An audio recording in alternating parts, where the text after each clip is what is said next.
我穿成了书中真假千金里面的假千金，为了改变命运，我选择主动回到乡下，抱紧5个哥哥的大腿。谁让他们以后都是大佬呢？大哥入朝为官，官拜3品；二哥被神医收徒，医读双绝；三哥上了战场，成为了大将军；四哥厨艺无双，开的酒楼被御赐天下第1楼；五哥则是天赋异禀，丹青妙绝，闻名天下。这大腿现在一模一样。我苏家只有月儿一个妹妹，你少摆千金小姐的架子。行，开局地狱难度没关系，我想做一种新式椅子卖，你帮我搭把手，成了算你一份功劳。瞎折腾什么？你一个娇养的小姐会做什么椅子？成了，也就看着还行，能不能卖出去还两说。那就去县城试试。好，就这么办。他们看我的眼神不一样了，还有气息，是他，江玉，书里的男二。这皂用着极好，比寻常皂基强多了。那是小妹做的，我们家自己就有。贺交心，他是来求我的，这件事我管定了。都看你往哪跑，赶紧跟我回去成亲。婶子，这是怎么了？闹哪出啊？过了乡试又如何？会试乃是天下绝子相争，京都人才济济。齐远面色难看，仰头灌下一杯酒。有人趁天酒时换了桌上的酒壶，可阴差阳错，齐远先饮下了那杯酒。我赶到酒楼时，正碰上众人告别，却唯独不见大哥。伙计，我大哥呢？等订单多起来，便见作坊批量生产，名气稳住，再开实体铺子，自己生产自己卖。既然你们这么有诚意，我还能不应？不过换了可不兴反悔。自然不反悔。地终于有了，接下来便是把皂一块块卖出去。油纸边要压平，麻绳绕紧些，包得利落，皂也好看，客人拿着才放心。400块皂包好，明日进县送皂，定杏仁油，收无患子，一样也不能耽搁。桃花洗净后蒸出来的纯露，开瓶便是一屋子清甜。400块皂包的整齐，却还少一个让人一眼认出的记号。印章要圆形，图案大气雅致，最好让人一眼便能记住。五哥的笔下，连最寻常的花都能画出自己的风姿。阿姨，每个都好看，我实在选不出。每种都做几枚，日后不同花香的皂便盖不同花印，客人一看图样就能挑到喜欢的香味。不同花香配不同花印，既好认，也让每块皂都有自己的名字。山茶花皂少，我可逐个画上山茶图案，正好练手。还是五哥思虑周全，那便每样做3枚备用。花印既定，山茶花皂也有了最合适的模样。婉婉，我还有件事，只想说给你听。什么事？我想作画拿到街上卖，看看我的画能否被人喜欢，可我又怕无人问津，到头来反而自暴自弃。这是好事，五哥的丹青极好，尤其人像画的传神。你不如专门替人画像，让大家亲眼见识你的本事。人的面貌最难描摹，双生子尚且各有不同，你既能靠画像赚钱，也能在万千人形中精进画技，何乐而不为？好，听婉婉的，我便摆摊画像，先画满1000张人像，再看自己能走到何处。方向不必一下走到尽头，肯迈出第一步就已经很好。400块皂送去县里，山茶花皂也该让人尝尝新香了。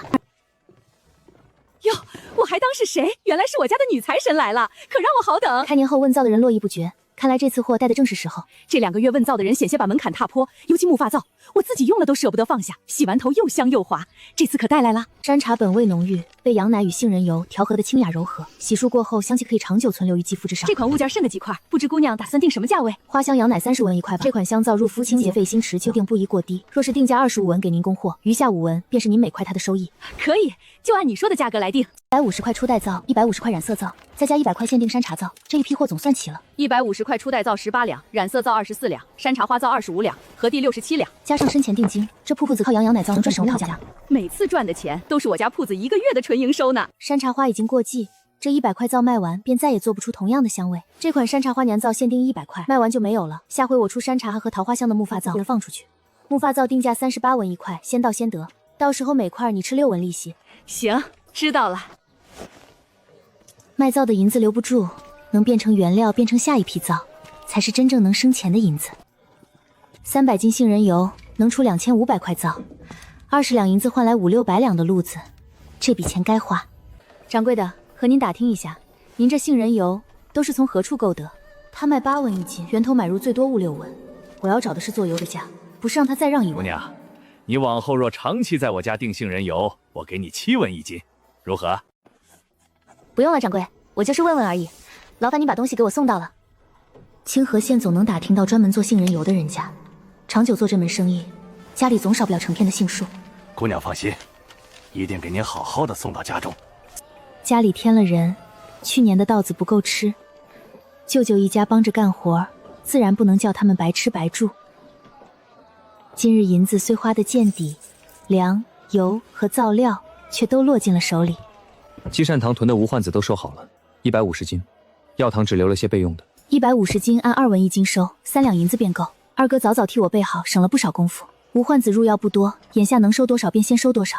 木发皂要往外卖，原料绝不能断。积善堂之外，其他药堂也七七八八凑了几百斤，近500斤无患子，足够先做2000块木发皂。1块木发皂纯利30文，眼下东拼西凑，熬到秋季无发子成熟。无患子备下了，接下来便是鲜花。花香皂想不断货，还得去州府找长期供货的人，屋子还能支撑一段时间，只是花铺暂未产出。花香皂要持续供货，花卉采购渠道得提前敲定。州府花艺铺子花卉需求量大，必定有专门培育配送鲜花花的农户。花盖油和纯露所需花材必须保证长期稳定平静，一旦原料断供，很容易流失长期积累的客户。这一趟卖皂的银子花得一点不剩，可这些杏仁油、粮食、无患子、干花和画剂，往后能换回的可不止这点银子。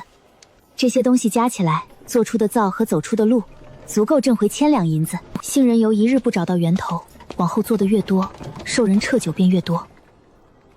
城外往西50里，贺家庄子，多谢了。问到了。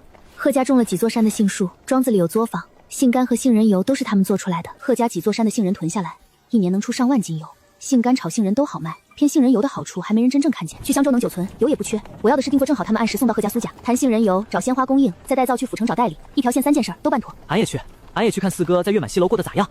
杏仁油、米面、无物子全都送到了。今日跑的这一趟总算没有白费。堂屋角落塞满了，连二哥空着的房间也得拿堆杏仁油。生意一大，家里便再放不下了。作坊必须尽快建起来。几场春雨一下，后院花苗便陆续冒头。江生和娇艳一有空就来，花田被他们照看得干干净净。花田还没正式出产，可只要这样养下去，往后鲜花便不用总向外头求人。家里眼下订单不多，爹、舅舅和江生便先把几亩水田插完，有人搭手，春耕也快了许多。田里的事有人做，花田有人守，家里这份日子便能一点点往稳处走。谢谢婉婉，等我以后赚钱了都给你。给一半就行，剩下的一半五哥留着娶嫂子吧。五哥，祝你成功哦。婉婉，我有东西要给你看。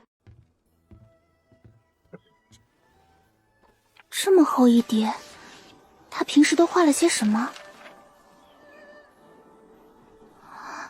这些画里竟全是我。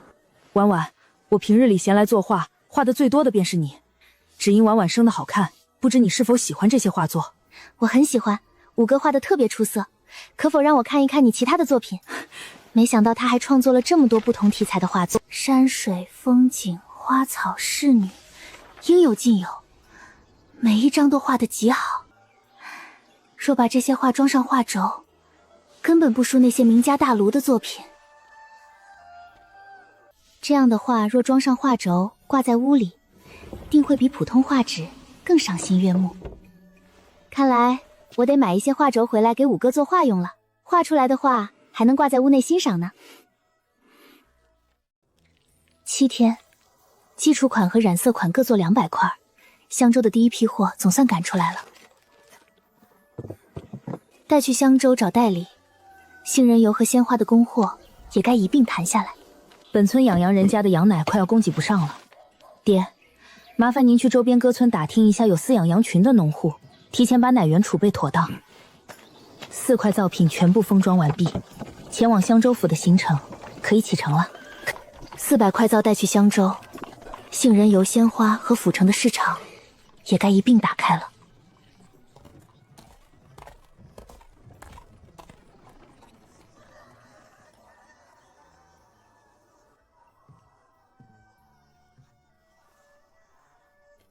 少主，香州来信。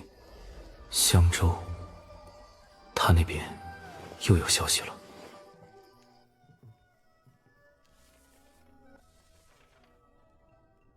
他托人问的，就是这个。苏姑娘问主人后会有期否？她还记得那句约定。她既问了，我便不会让这句约定落空。自然有期。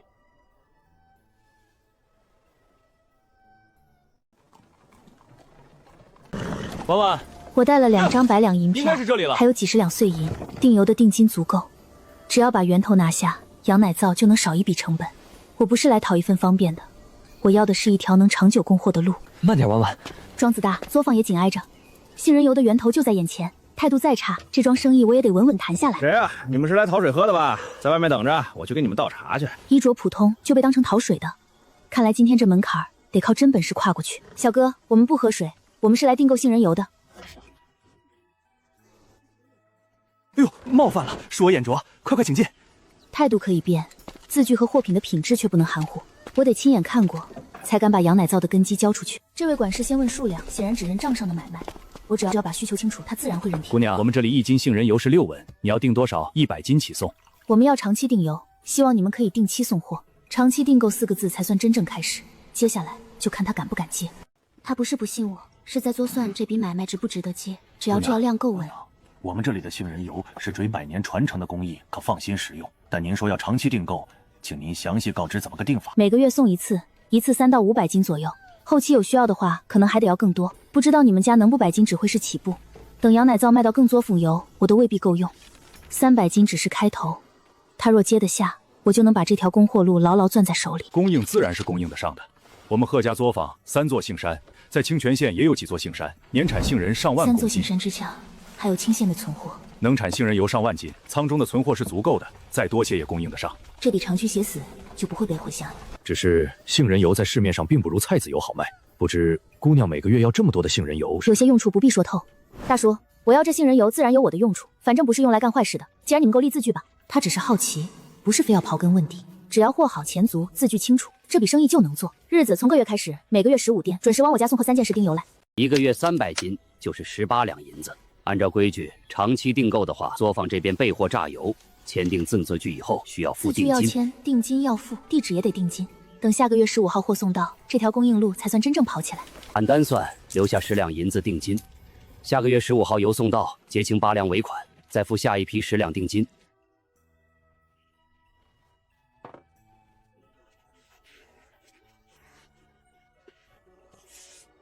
字据一立，手印一按，定金一付，杏仁油的供应就算定下来了。羊奶皂是羊奶，是用在人皮肤上的，原料不能只听人说，我得亲眼看看他们的杏仁存的好不好。羊奶皂是用在人皮肤上的，原料要是出问题，赔了口碑还是小事，伤着人。这些杏仁炒熟以后才能长期保存，而且一定要放在干燥地方，不然容易受潮长虫。原料没问题，供货也定下了。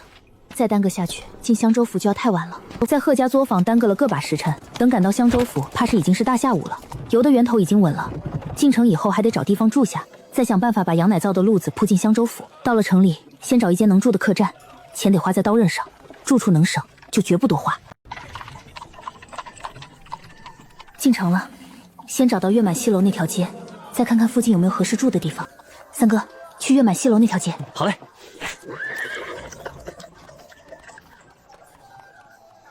天字号雅间1晚10两，最普通的商房也是5两1晚，住不起啊！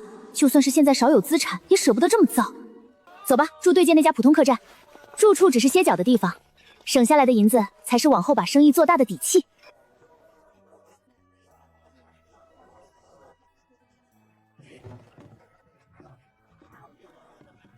今晚先歇下，明天再办明天的事儿。人得歇好，账才算得明白。如今手里是有些银子，可银子不是用来摆阔的，该省的地方省下来，生意才有余地。杏仁油的路已经打通，香州府这一步也得一步一步走稳。天色已晚，找娘奶皂代理商的事情等明天吧。上午去找代理，下午去找养花木。四哥也在这座城里，不知道他今晚忙不忙，什么时候才能见到他？事情明天再办，今晚先让3哥5哥吃顿好的。赶了一天路，总不能还饿着肚子。我和四哥平时总斗嘴，可到了香州府，我还是想先见见他。就在楼下吃吗？什么时候去找四哥啊？去月满西楼吃，房间住不起好的，不代表一顿饭也要抠着，该省就省，该花就花。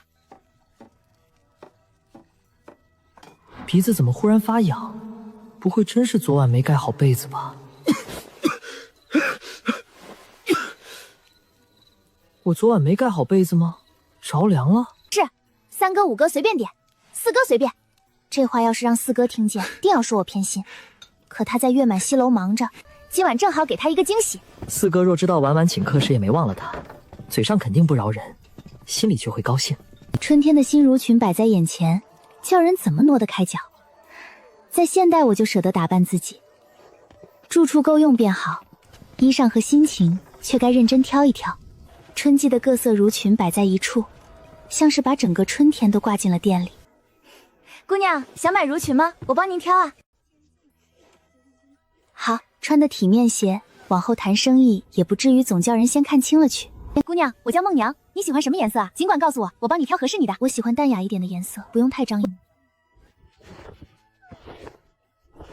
好嘞，姑娘您五官生得这般精致美丽，又正直又束扣年华，穿什么都好看。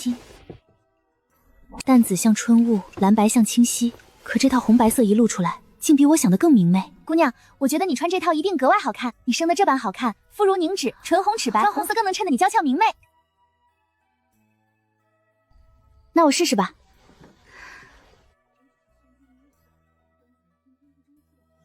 晋国的柔裙没有太多浓艳堆砌，可这红白一上身，竟像把人都照亮了。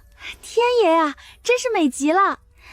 原来红色不一定张扬，穿在身上也可以是明媚，是自己喜欢的样子。上次正旦那晚已经觉得婉婉好看，今日这身红白襦裙一穿，竟又叫人移不开眼。这身衣裳我看不全面，3哥5哥的眼神倒比铜镜更实在。好看，婉婉真美。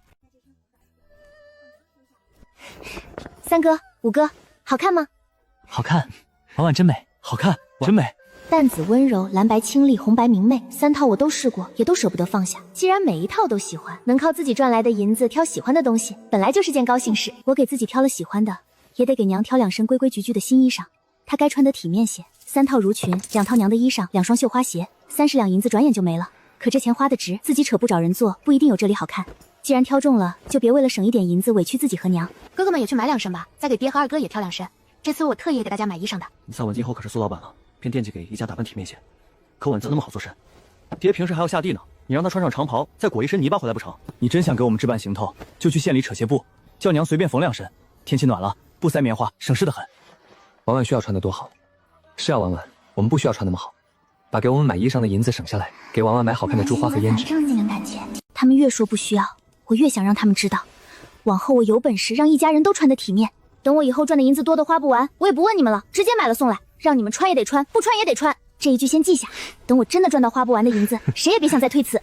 月满西楼真是气派，要不是江玉带我上去过，我还不知道那屋顶亭子里竟藏着另一片天地。等我以后生意做大了，也得找个能登高看远的地方。人走得远了，眼界也得跟着打开。是少主亲自带来过的苏姑娘，掌柜吩咐过，见着她可不能怠慢。掌柜的，有贵客来了。能有多贵？来咱们月满西楼的都是贵客，好生交代着就是了。和我说什么？忙着呢。不是啊，掌柜，来的是苏姑娘啊！少爷不是我们的这位苏姑娘。少主亲自带来的人，那可不是普通贵客，半点规矩都不能错。少主吩咐过的人到了，迎慢半步都是失礼，可得叫苏姑娘看见月满西楼的诚意。骆掌柜这阵场也太大了些，我不过是带哥哥们吃顿饭，怎么像来了什么了不得的任务？苏姑娘大驾光临月满西楼，有失远迎，有失远迎呢。骆掌柜竟亲自迎人，这紫衣姑娘比自己想的还受人。骆掌柜，好久不见，生意兴隆啊！兴隆兴隆，您来了就更兴隆了。这次过来，我这儿驻扎你安排最好的厢房。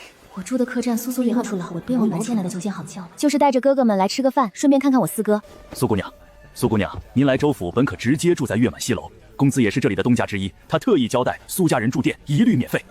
难怪骆掌柜热情的，相亲还是跑了。下次一定，骆掌柜，快帮我们安排个桌子吃饭吧，我折腾一天已经饿极了。好先不可辞。 3哥5哥，你们想吃什么？都行，我也都行。 2个哥哥都说随便，我也不知道月满西楼什么最好吃，那就交给最懂这里的人。骆掌柜，那就随便上2个菜就行。这里一口锅一把刀都有学问，我不能只会把菜做熟，得把大厨的真本事都看进眼里。江玉说的没错，既然来学东西，该干的活一点也不能少，我可不能叫人看轻了。这个时候谁会来后厨找我？苏瑶，你哥哥和妹妹来看你了，就在1楼小雅间等着呢。苏婉来了。他总算来看我了。活回来再干，先去见婉婉一面。他难得来州府，我可不能叫他久等。苏婉，你终于来看我了。苏婉真来了，忙了一整天，这一眼看见他，泪劲儿都散了。四哥身上全是油烟味，眼睛却亮得很，看来在这里他是真的学得起劲。三哥和五弟也来了，我们兄妹难得在州府聚齐，这一顿饭怎么都得吃得痛快。这几杯茶下去，才算活过来了。后厨从早忙到晚，嗓子都快冒烟。慢点，四哥，有这么渴吗？擦擦嘴。你是不知道，月满西楼生意太火爆了，厨房从早忙到晚。我也是头一次知道，一颗萝卜还能有那么多种做法，还能雕花呢。豆腐切丝你听说过没？那才叫绝活。豆腐软成那样，居然还能切得根根分明。萝卜雕花和文思豆腐放在现代厨艺算硬功夫。四哥见过这些，那四哥学到多少了？不学不知道，一学才明白我原先会的都是皮毛。可正因为看见的多了，我才更想把这些都学会。雕花很简单，我已经在学了，学几天就能雕出个样子来。萝卜还能慢慢练，豆腐却软得跟水似的。我现在连下刀的轻重都拿不准。就是豆腐切丝真的难，我还差得远呢。知道难才会认真去学。四哥不是怕难的人，没事儿，慢慢来，把这些技术都学到手，以后你自己开酒楼了，才能留得住客人啊。对，我现在学的那学慢，不代表以后也学不会，只要肯练，总有一天能把这些本事都练出来。婉婉王总把话说到点子上，苏雨有这股不服输的劲儿，再有人给他撑着，肯定能走得远。我会努力的，苏婉，一定给你学出个样子来。原著里四哥是自己跌跌撞撞学出来的，这一次他有月满西楼做厨工，也有在后头撑着。这里有专门的员工宿舍，一个四合院，别的房间都住满了，正好空出一间，就自己住一间。一个厨工独住一间，月满西楼的待遇怕是不止苏雨以为的那么简单。员工宿舍就是个四合院，原本4个人住一间，可我来的时候，别的房间都住满了，正好就剩下一间空。原来只是康好有空腹，四哥能住得安稳就好，对四哥而言已经是很难得的开始。不是说随便上2个菜吗？2道已经够吃了，怎么门外听着还有托盘声？这萝卜花刀比我见过的还细。好好看看他的落刀和纹路，4道菜还老本这是随便上2个菜，分明是把我们当贵客招待。这是为了招待。小哥，不必再上了，再上就吃不完了。苏姑娘，这是最后一道，正餐用完还有饭后甜点，诸位慢用。 4个人吃12道菜，这顿饭怕不是要吃出金子来。12道菜，我只说了随便2个。骆掌柜这是生怕我们饿着，还是生怕我记不住他这份人情？四哥，这一桌得多少银子？10几20两总要的。10几20两，够普通人家用上好一阵了。可今天难得和哥哥们聚齐，总不能盯着银子不让大家吃饭。算了，难得奢侈一回，哥哥们快吃。这么多菜，可我按都说吃金子，我得记住他这份心意。12道菜确实精致，可4个人吃到撑，还是剩下不少，连米饭都没能吃几口。这么好的菜剩下，真叫人心疼。下回可不能再让掌柜上这么多了。月满西楼生意兴隆，果然不是没有道理。菜好，连吃完饭的乳茶都安排得这样周到。苏雨，师傅说你歇够了就回后厨，萝卜可还等着你切呢。知道了，等会儿就去。四哥和这里的人相处得很好，活虽累，却不是一个人闷头熬着，我总算能放心了。苏姑娘，您这不是见外了，把月满西楼当自家便是。若让公子知道我收了您的银子，我这掌柜怕也当到头了。那怎么行？不给钱岂不成了吃霸王餐？这饭钱我一定得付。哎，那便收3两。苏婉，你以后可得常来看我。好，以后我每次来襄州做生意都来看四哥。他答应了就好。州府再大，我也不是一个人。姑娘这么早，想买些什么？老板娘，我是来与您谈生意的，不知您可有兴趣？我这脂粉铺子，不知姑娘想谈什么生意？我想将此物放在您店中售卖，这叫羊奶皂，可洗衣净手，洗后留有淡淡奶香，洗后皮肤滑嫩，还会留香，是不是？他居然用过羊奶皂，这趟生意还没飞开始谈，竟先碰上给我一个真正的熟客。没想到今日竟见到了做羊奶销的老板，还是位这样年轻的姑娘。苏老板有何打算？尽管说来。白色基础款售价15文，您每块得3文利；红色款售价20文，仙娘早就撕得如何？无需制作，也不用4文原料，却10文赚。羊奶皂本就有清河县传来的口碑，苏老板给的利润也厚道，这笔生意值得接。苏老板能选中玉面桃花是我们的荣幸，那便合作愉快。第一次合作不能把让自己空着手回去，先收一半，双方都安心。400块皂共56两，首次合作我只收一半，带28两，下回送我一次手钱，款式也会慢慢增多。这不是一笔随意买卖，是能长久做下去的生意。这般安排周全，我没有异议。玉面桃花愿意按苏老板的方式合作，后续还会有花香皂、木发皂等新品，每月送货1次，款式不定。但我府里第一家合作铺子就算真正落下。这位苏老板年轻，玉面桃花若能抓住这条供货线，红红就是直转造。羊奶皂配方归我自己所有，往后若我自行开店，会有别的打算，玉面桃花不构成利益冲突，我也可随时停止供货。这本就是苏老板的手艺和买卖，我自然没有异议。襄州府的第一家羊奶皂合作铺子，终于算是真正立住了。羊奶皂不能只靠奶香，要想做出不同款式回家的香气，得先找着温定东来路。谢娘子可香州府哪里有专门种花的人家，用鲜花提香气？城外有几处花场，脂粉铺、城门有和富贵人家都从那里购花，具体位置我说不清。你去香州府注意车出花场，总算一环接上，你知道了。400块羊奶皂进了柜台，才不再只是木箱里的货。他们终于有了自己的地方，也有了面对香州客人的机会。我特意腾出这座小柜台，专门放羊奶皂。新鲜物件就该叫客人一进门便能瞧见。谢娘子懂得怎么摆货，也懂得怎么招客，把羊奶皂给这样的人卖，我没选错。瞧瞧，污渍洗得干净，手上也不会像皂角似的发涩，洗完还留着淡淡奶香呢。效果摆在眼前，客人自然会信。谢娘子这一盆水，比我说再多好处都更有用。这羊奶皂比皂角早育好用，又不贵，你们拿回去试着用。若是喜欢，往后店里一直都有。老顾客最信亲眼看见的效果，才这么一会儿就卖出3块，这羊奶皂果然好卖。没一会儿就卖出3块，香州府的羊奶皂生意终于不是纸上盘算，而是真正开张了。羊奶皂交给谢娘子，香州府这条路我算是找对了门。谢娘子忙成这样，我这眼光果然没看错。就容我小小自恋一回吧。花露原料不能再拖，今天就去花场，把这条路先探明白。花场在城外20里，来回租车要2两银子，银子得花得亲眼看过才放心。去城外花场2两银子可对，这2个拎包有5个跟着，我只管往前走，家里人护着我的心意我都记着。走吧，俺也去看看那片花田究竟值不值得跑这一趟。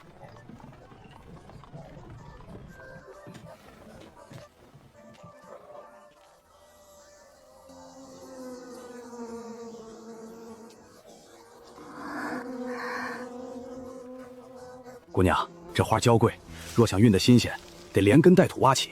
可香州到清河县路远，便是如此，也难保送到时仍新。若只摘花骨朵，只怕半路便蔫了。鲜花一旦枯萎腐烂，香气就会变味。花路做坏了，后头的香皂也全成了空谈。清河县没有大规模种花的农户，想要鲜花就只能来香州订购。花香油奶皂和木发皂卖的就是花露香气，走中高端路线，这2样根本绕不过去。花场离得太远，供应才是最大的难题。自己种花，短时间内更不可能种出规模。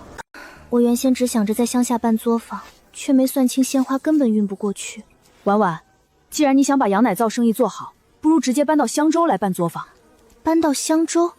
这里有大片花场，鲜花、杏仁油都能就近供应。鲜花送来，先蒸成花露，再制成皂，省去你两地奔波的麻烦。香州人杰地灵，日后你的生意越做越大，这里迟早会是主场。鲜花、杏仁油都在这里，若作坊要这道坎，确实就过去了。可婉婉才买下地，准备种花盖作坊。如今来香州，那地岂不是白买了？做生意哪有不走弯路的？地总能种粮食，地契攥在手里，怎么也亏不了。是我想的太简单，新房刚建好，爹娘未必舍得离开，我才执意要在乡下办作坊。既然早晚都要搬，何不现在便来？田地倒不算难事，可以拿来做别的。我只是怕爹娘不愿来香州，我先前太过自信，才会把事情想得这样简单。往后不能再想一出是一出。婉婉，你是要做大事的人，成大事者不拘小节，何必瞻前顾后？你都没问过，怎么知道爹娘不愿意来？来了香州，鲜花和杏仁油能按时送到，需要什么也能在城中买齐。他说的对，家里那几亩地，哪里供得起我日后越做越大的生意？往后经营规模扩大，老家有限的几亩田地如何足量供给？我们本就不精通花卉培育，倘若打理不善，反倒容易耽误后续安排。香州花圃连绵成片，4季皆有鲜花产出，何须早已看透我的顾虑，只等我自行想通卡点，再把可行的路径摆在我眼前。三哥、五哥，咱们回去吧，回去和爹娘商量迁去香州的事宜。现在动身要赶夜路，只怕路途多有不便，明日一早再启程。我说的是先回香州镇，我想去看看宅院，就算爹娘暂时不过来，我也得为自己谋一处安身居所。没关系，有三哥陪着你，还有我，香州机会更多，我也想出来替人画像，磨练本事。他们一个都没问我值不值得，只先告诉我他们会陪着我。谢谢哥哥们。不知什么时候起，五哥已经高出我一个头了，三哥更是连肩膀都够不上。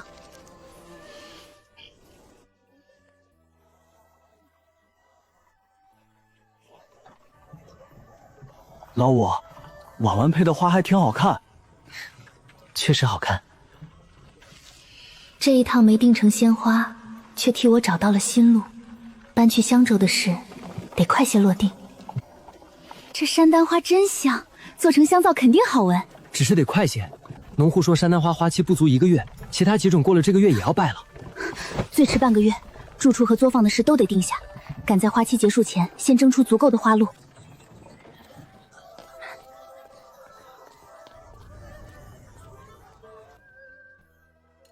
掌柜，襄州府若想买宅子，该往何处去？襄州府买卖宅的与奴仆都要去牙行，离客栈不远，走2盏茶便到。牙行就近处，看白子的事，今晚就能先摸清门路。贵客安好，是看屋子还是挑奴才？看屋子。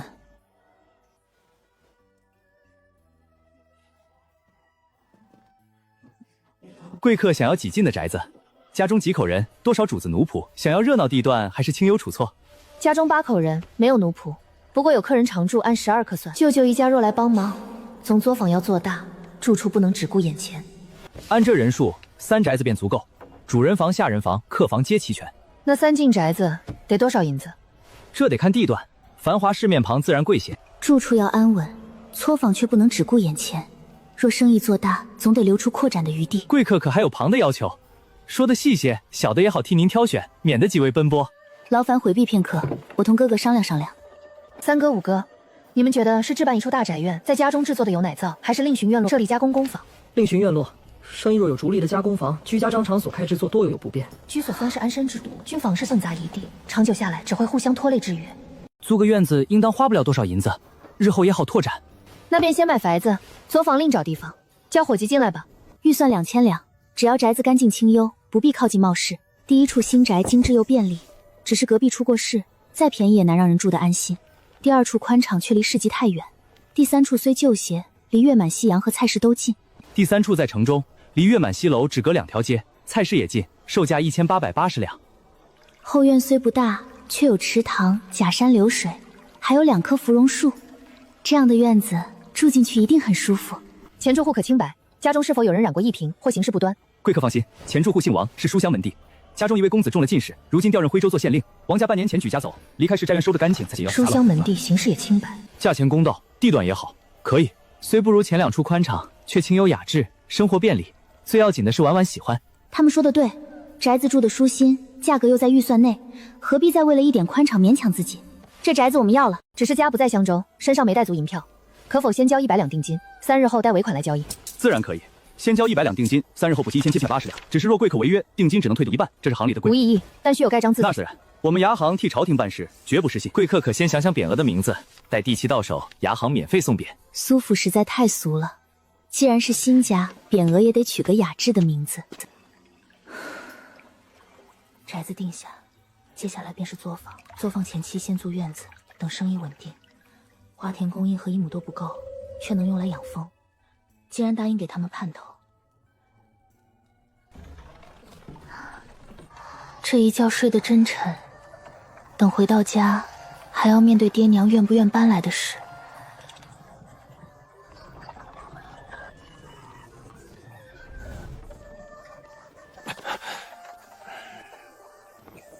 一会儿再说。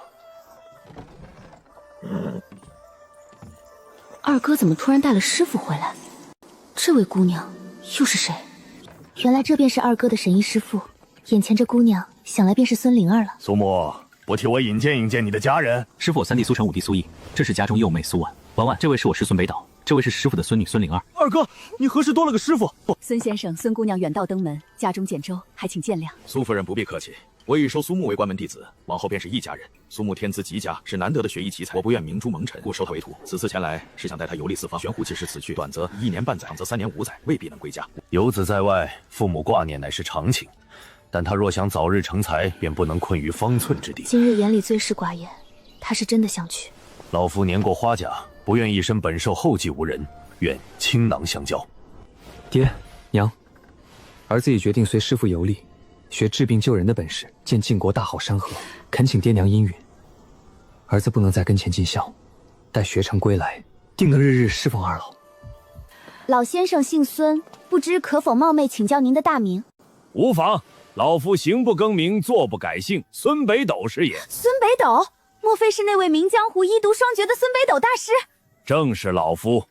爹娘，二哥这是撞了天大的运气。孙大师医术高绝，妙手回春，救人无数，多少疑难杂症在他手中迎刃而过。二哥能做他的关门弟子，往后前途不可限量。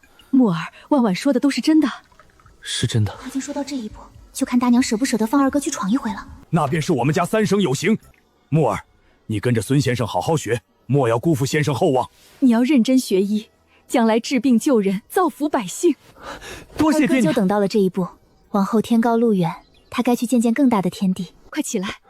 你是去学本事，又不是做坏事，去了便安心学，家里有我们等着你回来。家里有人等我，我就更能顾不得爹娘和师傅。孙先生，我家这孩子便托付给您了，他若不用功或犯了错，您只管教训。苏木是个好孩子，不会太叫人操心。先生准备何日启程？就这几日，我特意随苏木回来，便是让他陪你们几日，好好告别。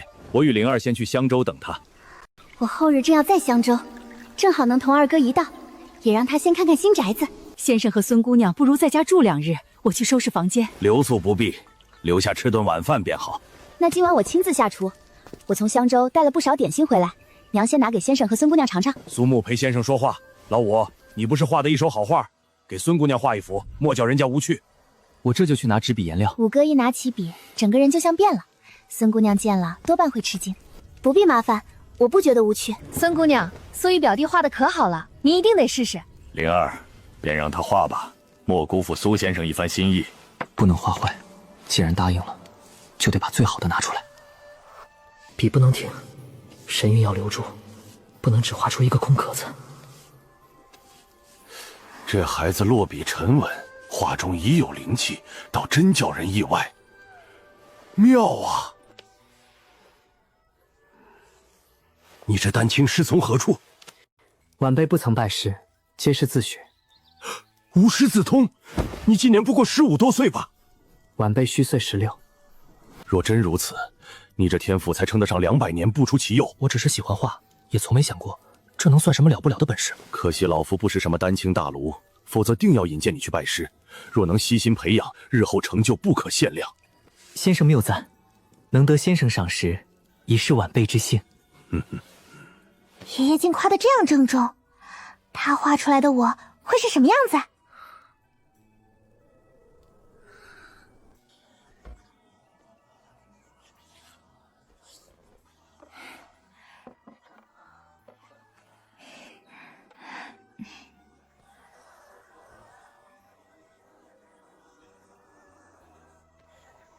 婉婉，为什么我的是成衣？就是在街上看到了，觉得很适合二哥，所以就买了。现在刚好二哥要出去游历了，跟在孙先生身边，总得有2套像样的行头。我这遭算是买对了，二哥穿白色很好看呢。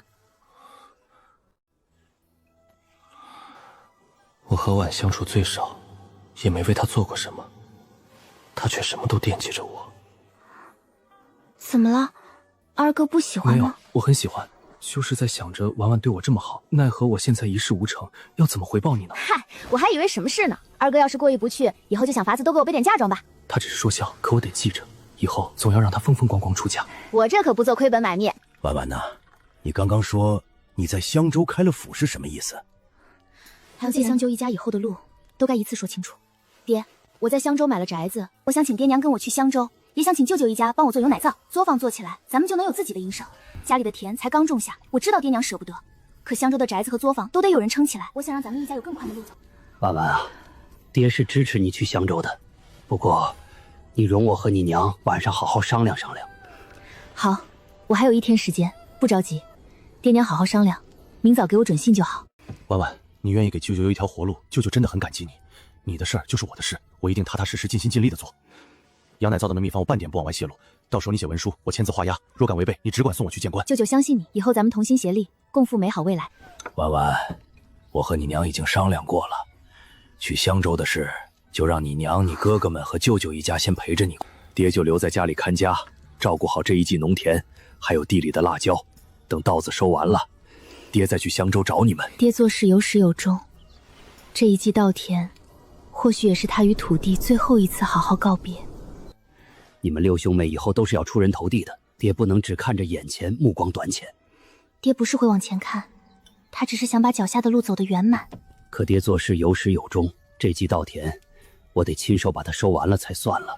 砖窑的单子得退了，也让江生他们把家门口这1亩多地撒上花种。等襄州安顿下来，我还会回来养蜂的事儿。现在花苗都长到小腿高了，再过2个月，兴许就能看见花。襄州是新路，清河县的花田也不能荒，两头都得替以后留好根。砖窑的单子得退，江生那边也得交代清楚。襄州的尾款、作坊和新宅子全都不能拖。等襄州安定下来，再回来弄养蜂。眼下先把该收的尾都收好。我得回襄州交尾款，再去贺家作坊改送货地址。家里收拾的事，劳烦大家先忙着。我同你去，你一个人忙不过来，我留下帮你2天。有二哥在，襄州那头的事儿总能多一双眼，多一份稳当。师傅和孙灵儿住在这里，二哥安顿好后，便能陪我把芙蓉小池的事一件半挪。我留下帮你2天，牙行、新宅和作坊的事，你只管安排。好，那先去牙行，地契到手，芙蓉小池才能真正开始收拾。地契终于到手，芙蓉小云从今天起，便是我在襄州真正落脚的地方。牙行的人可以雇来做短工，先找10个婆子丫鬟到芙蓉小云打扫整理。我去同牙行的人说，你先想想院子和屋里还缺什么。院子得打理，屋子得添置。等娘他们到了，总不能让他们住进一座空宅。宅子是空的没关系，先把它收拾干净。等娘他们来了，这里就得像个家。屋里屋外都仔细打扫，院子也收拾出来，花圃重新种上花草。屋里还得添置不少东西，等院子收拾好，再把该买的家具和日用一次添齐。卖沙七八方子得的5000两，如今已经花出去2000两，钱得花在刀刃上，后头作坊更不能乱。2000两花出去不算稳下来，作坊和全家的日子都会慢慢立起来。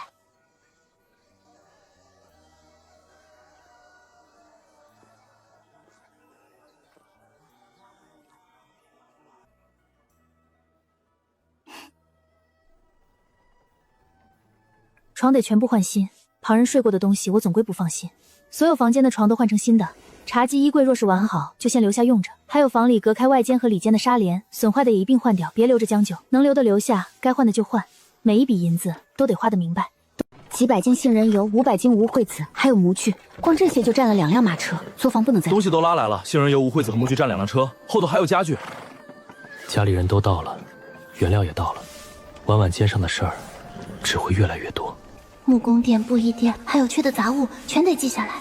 家里人下午就到，不能漏了。墨占的太多，复杂些的字成了团。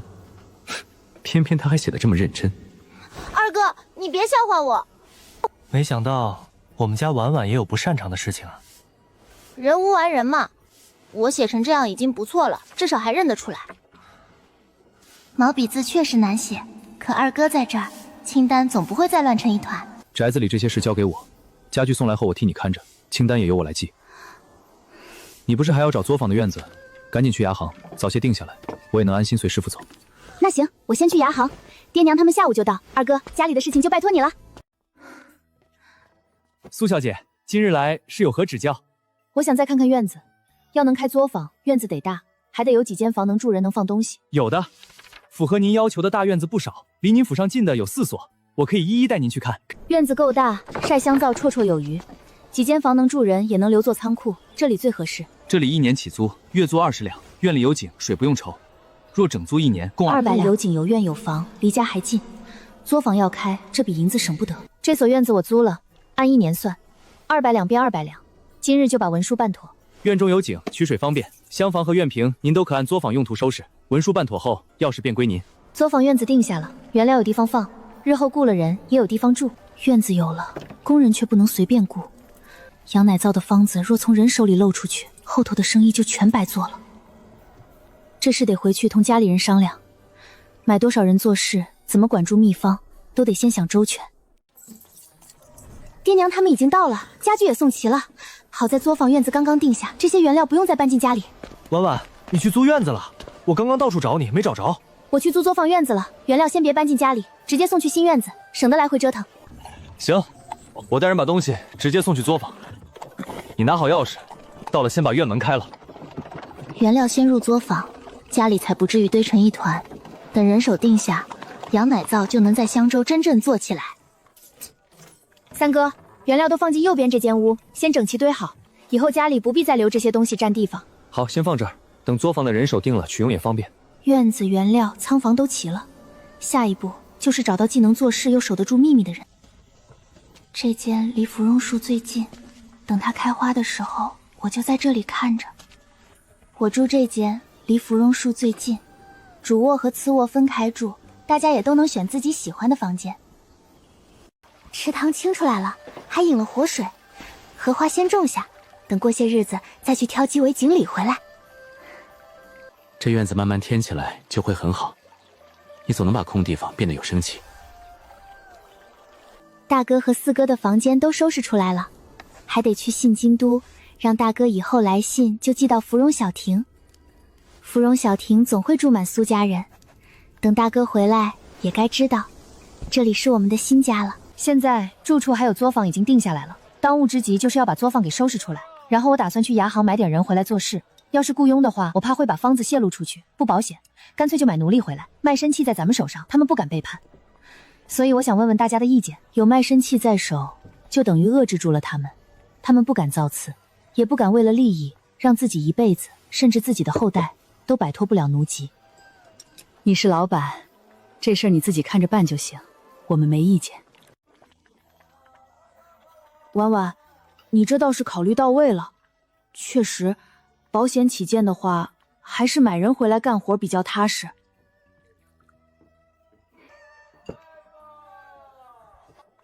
是啊，你不在的时候，舅舅会帮你看好他们的。谁敢泄露，我第一个打断他的腿。二哥、三哥，你们觉得呢？婉婉，你看着办就行，我也不懂生意上面的事情。你既然已经想清楚了，那就去买，只是品性一定要看好了，不要把什么品性不好的人给买了回来，到时候留在身边，后患无穷。到时候我陪你一起去挑，替你把把关。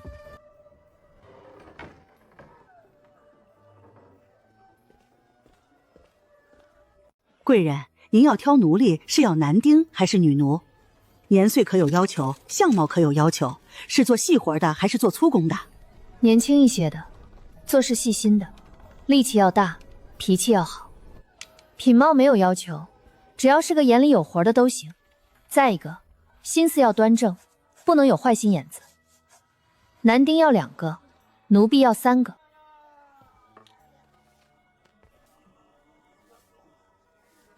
二位先坐，我这就叫人。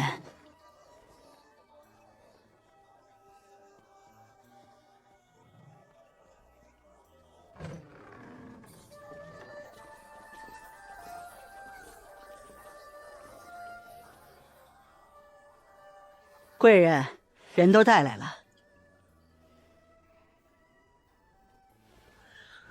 都别紧张，挨个介绍一下自己。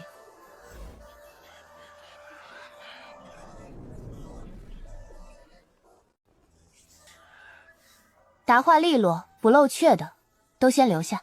一个个来，把家里的事说清楚。家中几口人？家乡何处？以前在哪儿做事？作坊里搬运收拾这些力气活，要2个男丁来做。挑花、蒸花露、晒花、装盒这些细活，要3个女的。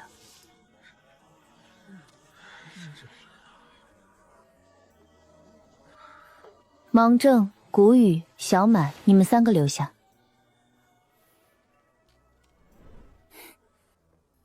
大蜀、小蜀，你们2个也留下。你们3个，芒定、谷雨、小满。大蜀、小蜀，记下了。这5个多少银子？这几个都在中等价，60两一个，总计300两整。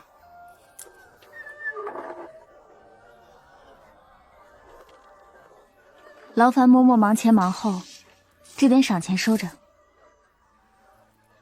多谢苏姑娘，老身收下了。姓名、年岁、来处都对得上，没有问题。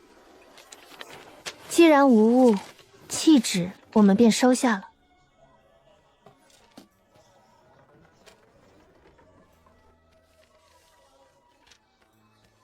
气质既已收好，人便归苏姑娘了。好，我们这边带人走。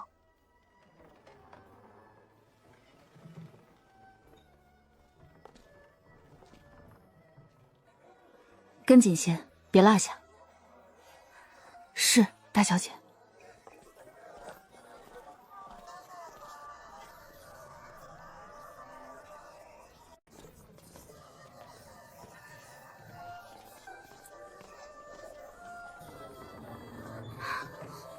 到了，这里就是作坊。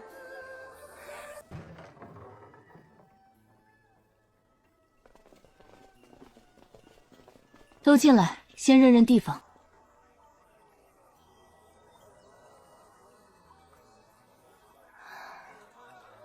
西边3间住人，东边3间是库房，东西不能放混。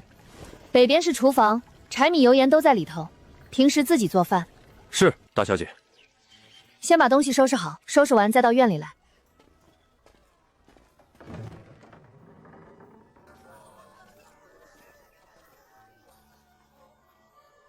都收拾好了？回大小姐，都收拾好了。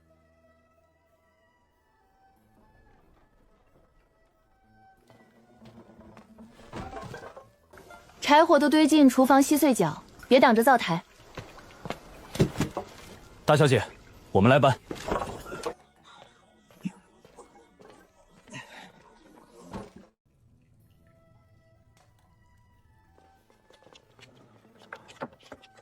都站好，接下来我有话要说。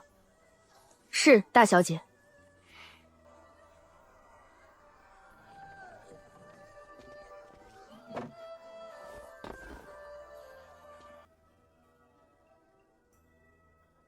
都听好了，我姓苏，以后不用叫我主子，叫我大小姐就行。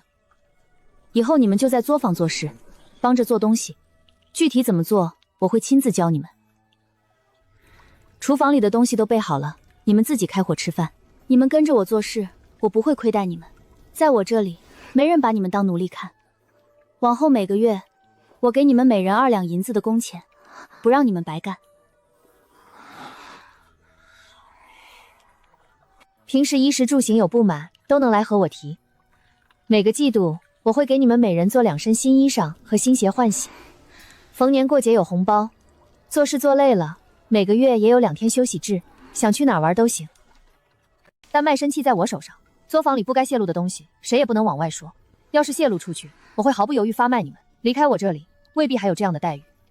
跟着我踏踏实实干，3年以后表现好的，我会考虑把卖身契还给你们，给你们脱籍的机会。成了良民以后，日后我生意做大了，说不定还能提升你们中的谁做管事，也是可能的。就看谁有这个能力了。大小姐，你说的都是真的吗？自然是真的。我苏婉一言既出，驷马难追。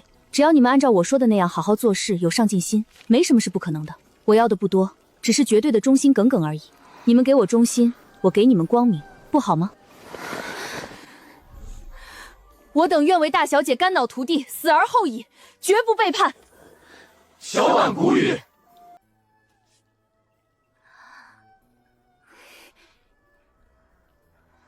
行，有你们这句话就够了。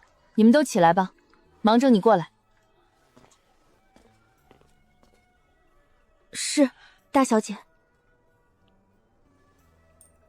这是这个月的生活费，米面油都有现成的，想吃什么菜就自己去菜市场买，别铺张浪费。从现在起，你管生活费，要自己计划好这钱怎么花。是，大小姐，奴婢知道了。这个蒸馏器，我已经找木匠定做了4个，不日就会送来。你们兄弟先好好琢磨。是，大小姐，小的会好好琢磨的。再过几天会有一大批花送来，到时候要清洗，你们几个得互相照亮着做。作坊里就你们2个男人，力气活能上手就自己上手，忙不过来，大伙儿一起。是，大小姐，我们兄弟会做。钥匙一共3把，你们1把，我1把，还有我舅舅1把，别弄丢了。是，大小姐，奴婢会看好。你们先在这里熟悉环境，我还有事，得先回去了。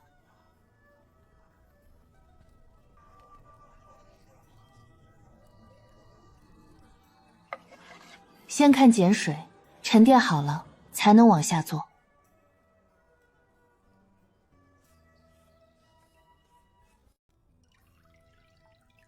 碱水沉淀好以后，再按顺序对杏仁油和牛奶、汁液也要一并加进去。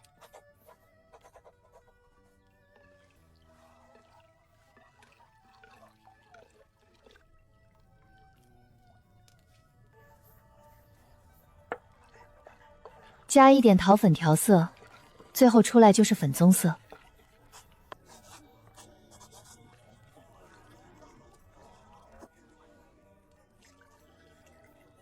倒进原母以后，轻轻震2下，让里面均匀些，之后就放着晾晒。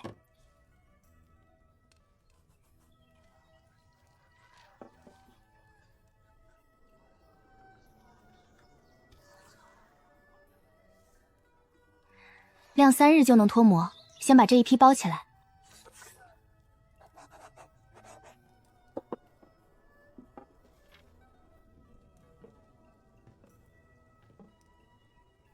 这几日继续晾着，再做200块染色羊奶皂和200块初代羊奶皂备用。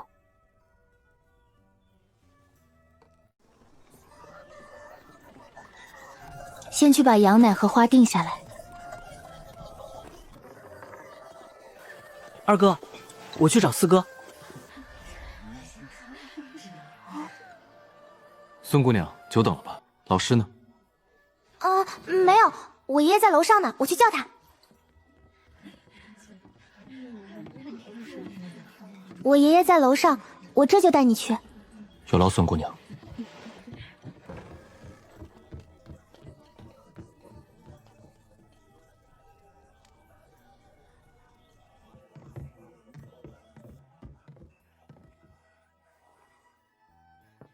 孙姑娘，老师可在里面？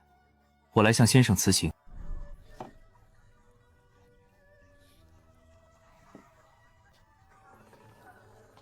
四哥，你在这里啊？你怎么来了？先等我把这块切好。爷爷，是苏公子到了。四哥，二哥让我来找你，娘说咱们一家搬到襄州了。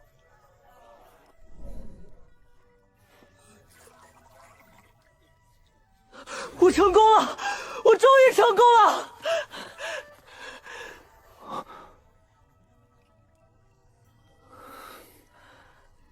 我成功了！我成功了！婉婉和三哥去城外农场订花了，娘叫我来接你，去咱们新家看看。新家？什么意思啊？这次过去，婉婉就直接在襄州开府了，连作坊和仆人都买好了，家里也都搬过去了。还得是苏婉，说风就是雨的，这才几天没见，咱家就成城里人了。等忙完这阵子，玄婉就把户籍转到襄州，以后咱们就是正儿八经的城里人了。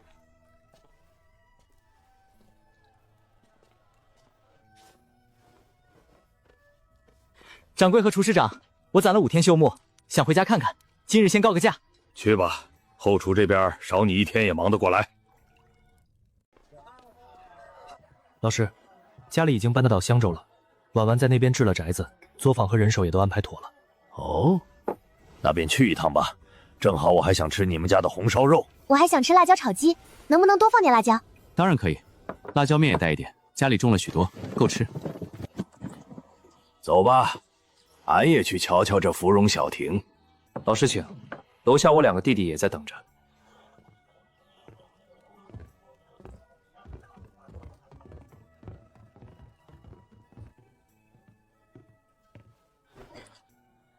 二哥怎么还没下来？咱们还等着回去看新家呢。这是神医孙北斗，他收了二哥做关门弟子，要带二哥游历。老师，这是我四弟苏瑜，红烧肉的做法还有酱油都是他想出来的。晚辈见过孙神医。好小子，你们家的后生都了不得呀！老师孙姑娘，这边请。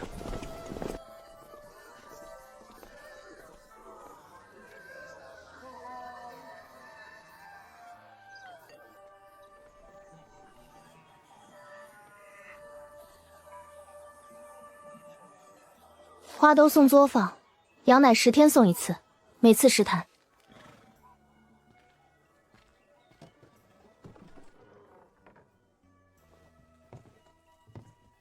孙神医能来寒舍，实在是我们家的福气。快请坐。苏夫人不必客气，老夫今日是来叨扰一顿家常饭。